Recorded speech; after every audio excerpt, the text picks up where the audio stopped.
Hey folks, are you tired of being surprised by new features unlocking in your kingdom? Maybe you looked at a kingdom timeline guide out there somewhere and got a different result?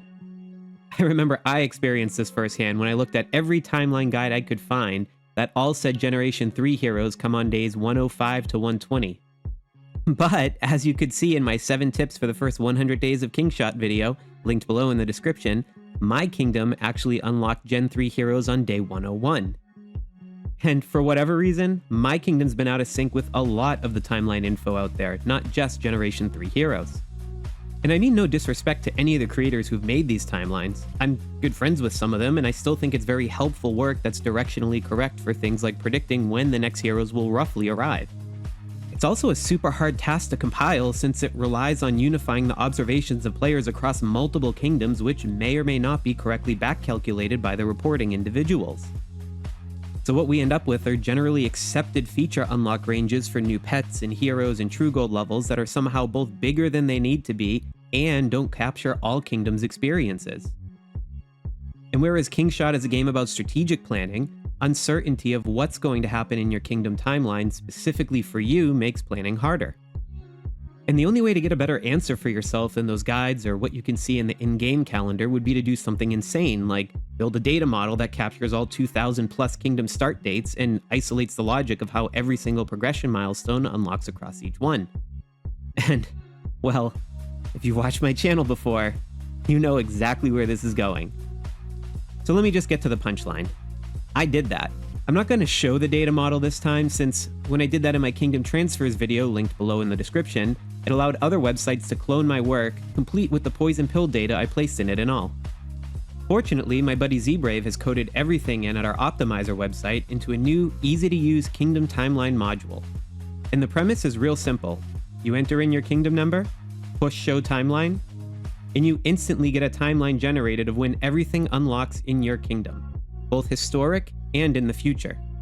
And unlike timeline guides which give you ranges of days, this module will give you the exact date for each event, so you can plan with confidence. And by the way, this also includes future hero generations and Truegold levels predicted for the game based on the historic intervals at which they have previously been released. And we mark these as predicted in the timeline because they are not added into the game, and the developers could arbitrarily change these. However, we do make sure these predictions reflect the latest announcements from the developers, such as that timeline shift of Kingdoms 1 through 6 into the Kingdom 7 through 25 pod.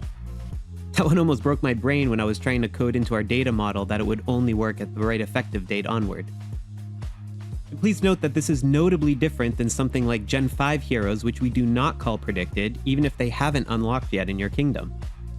We do this because they're already coded into the game and their release logic has been validated across hundreds of kingdoms already, which allows us to display it with confidence.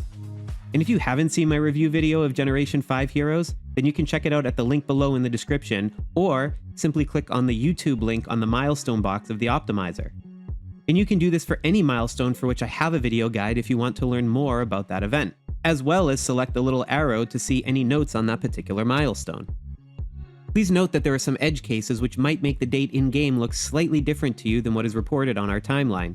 For example, if you look at your castle battle history compared to when we say your first castle battle was, you might see a discrepancy. This is because the date displayed in your castle is when the first king was appointed after the battle concluded and not when the battle actually occurred. And even though it doesn't display it, the time is captured by the game, which means 2 different players can see 2 different dates for the exact same castle history, depending on the time zone in which they are playing. So to simplify all this, we just put the date. And all dates pertain to Coordinated Universal Time, which is what all Kingshot Kingdoms are based on. And I won't bore you with all of the eccentricities we found in the various kingdom timelines, but hopefully this helps illustrate the depth that we've looked into each and every milestone. Still, please feel free to let us know if you see an unexpected result based on your experience. Also, we realize that we have a lot of kingdom information surfaced on the optimizer at this point, between kingdom timelines, KVK records and rankings, transfer groups and predictions, and more to come. And we continue to make improvements so that this can all be previewed in a single hub for your kingdom with cross-links to the more in-depth modules. And even more importantly, each kingdom URL is unique, so you can pin it in your alliance or kingdom Discord and add it to your alliance notes in-game. So the next time someone asks you about a new release or KVK results or transfer groups, they'll have all that they need. And our current plan is to update with all newly created kingdoms daily. So whether you want to reminisce about your Kingshot journey, Or you're in that Kingdom 2000 project and want to meticulously plan for the future. This will be another super helpful optimizer tool that you can use for free. And if you do want to support the Optimizer project, there are links below in the description as well on the Support Us page on the Optimizer itself. A special thank you to Lady Monte Cristo, Faithos again, Yep It's Me, Smart Fred, and Kingshot Transfer Chat for recently buying us a coffee on the Kingshot Optimizer Buy Me a Coffee link. And thanks again to my Slot Squad channel members for their continued support that helps make my YouTube channel possible. Zbrave and I look forward to hearing your feedback on how to continue improving the new module. Thanks again for watching, and happy gaming out there.